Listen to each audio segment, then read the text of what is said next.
So the best advice that I've ever received that has stayed on my heart, that I will remember for the rest of my life, was really random. And of course, you can have your own stance on if you think things are random or if you think things are, a fateful, destined moment. And I wouldn't necessarily say that I believe in just simple random things. So therefore, this was a message for me. It was during a really tough time of my life where I was, financially in a bad place, but I went into a bank to establish a bank account, and I had traveled across country, if you will, different state, state to state, um, relocating basically. And so I was looking to establish myself in that city, and I was wanting to start off with a bank account. Went into the bank, briefly told the lady like what was going on with me, like briefly, because I'm still, private. And so she was like, "Oh, grant yourself grace and mercy." And I just soaked all of that in, and it's been something that's been on my mind all of the time. And to me, granting yourself grace and mercy can be looked into, with depth, right? What does that mean? Because it definitely stayed with me. Grace is one of my favorite words, and I would definitely say it's, kind of tied to the biblical sense of being graceful and being granted grace and mercy from God. And so for me, um, grant yourself grace and mercy. What's grace? Grace is being able to go through the turbulence and go through the whirlwind and the contrast and all of the problems and all of the hardship, and to be able to still stand.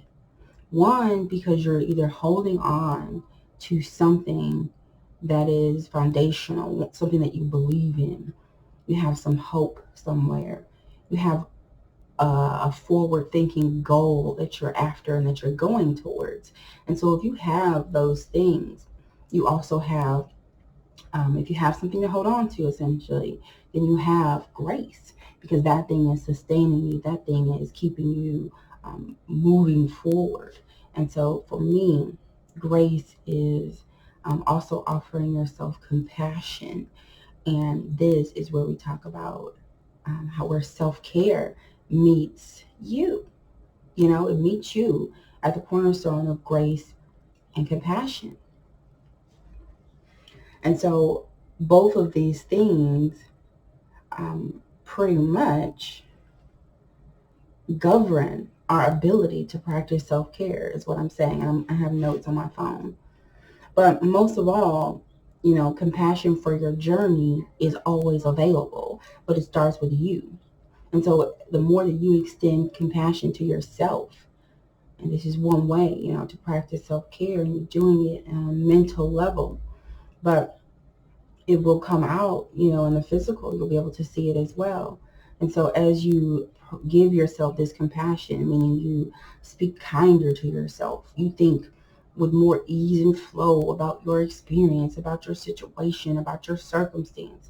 You try to get with someone, if you will, to wrap your brain around what you have experienced, to identify the strengths that you have achieved after going through, all of these problems. And I'll keep looking at this camera, even though I should be looking here. So I'm sorry.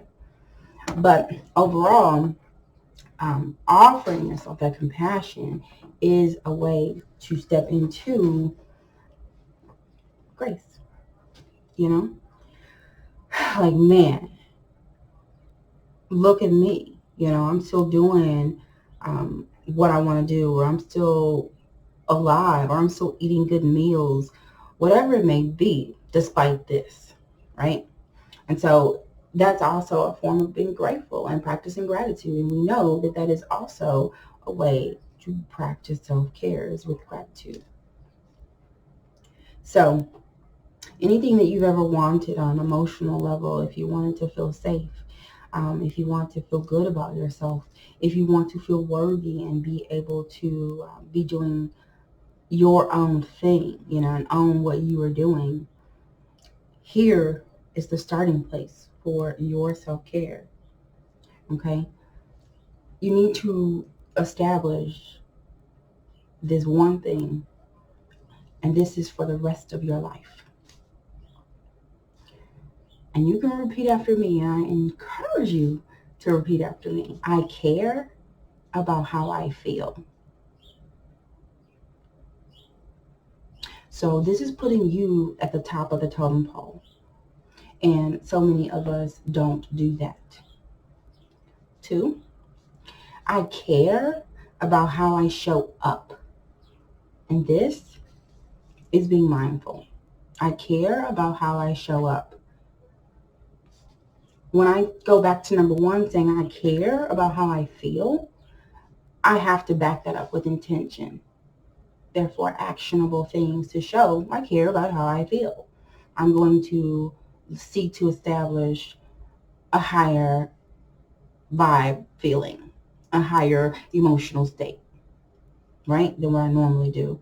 And number 3, you want to, really speak life over you, right? So affirmations are one way to do this. And this is a form of practicing self-care. And you're going to simply say, and start off here, and start wherever you want, but here's for me. I live a prosperous life. I have prosperity, right? These are the ways we need to speak about ourselves. Writing your intentions are going to surely establish you as someone who's going to make it happen, because what we write down lives in our mind. And if we're dealing with lots of things and we feel very chaotic and so much is going on, we can't even think about what we want, nor can we think about peace, nor can we think about what we really want. It's lost, it's scattered amongst the noise, right?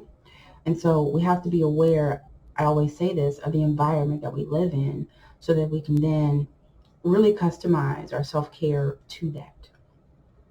Self-care is about choosing healthy feelings and healthy activities, or something like choosing to shift the atmosphere that you are in, or the environment that you create, or the environment that you entertain or tolerate. Creating spaces where you can breathe and rest. Self-care is about giving yourself space and time. Silent time, if that is, something that you can achieve. And sometimes, unfortunately, we have to gain control of the atmosphere, of the environment, in order to make that happen in our lives.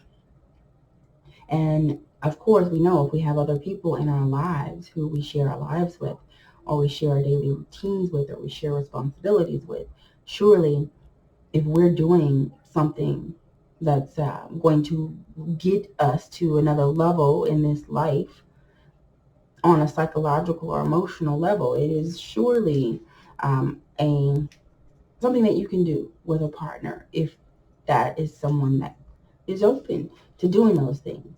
And I bring this up because it could cause a bump in the road if you are on this journey all alone and expect you to align with that person when they are not thinking, believing as you are. So it's important to open up the lines of communication as you step into self-care, and allow, people to clearly know, hey, I'm not acting funny. I just don't choose to do that anymore, or I don't choose to go around that person anymore because they make me feel like this, and I'm working on me right now, and I know that no one else should make me feel any type of way, so I need to clear up that gap for me, right? I'm stepping away because of this. It's all me, okay? It has nothing to do with you. I'm not acting funny, right? I'm practicing self-care, and these are the ways I'm going to be doing that moving forward. And if you'd like to participate, I can definitely let you in on this high vibe that I want to be riding on, and you can see if it's something that works for you. So overall, self-awareness is also a part of self-care, okay? And mindfulness is about really saying, I'm going to do this. I want to feel like this. I want to experience this. And actually going forward and no longer practicing the art of procrastination, but practicing true alignment, effortless ambition.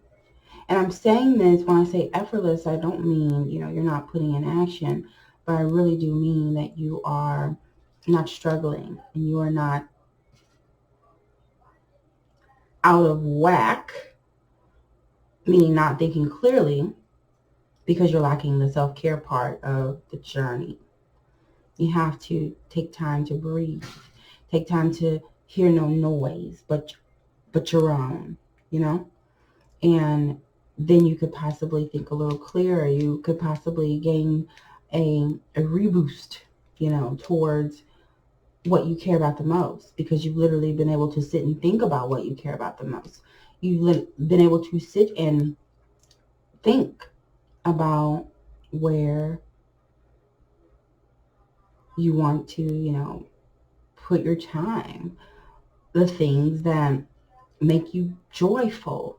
That is self-care. Being very clear with what you want and with what you need, and giving yourself that, and giving yourself the permission to do that.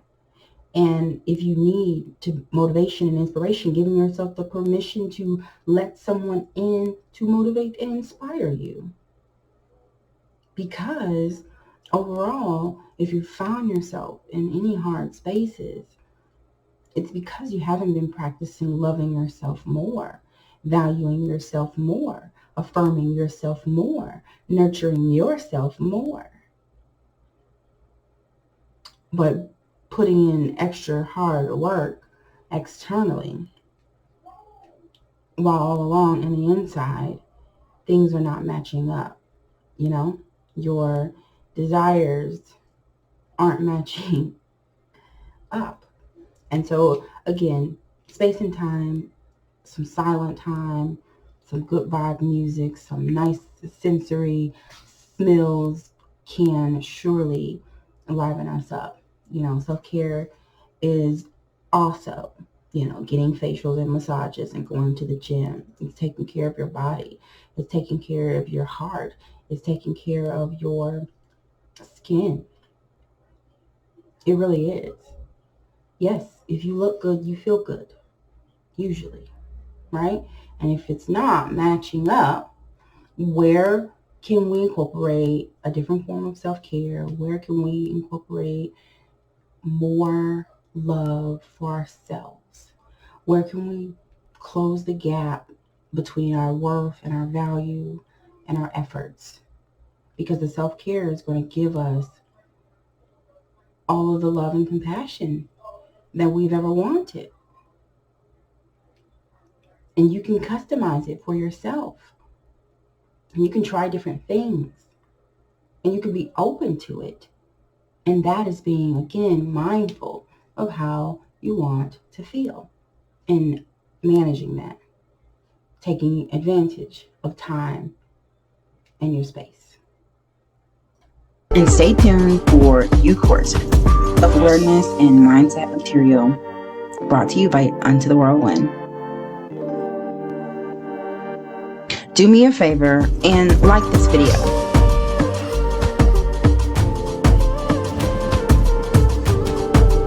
Like, from the bottom of my heart, thank you for your kindness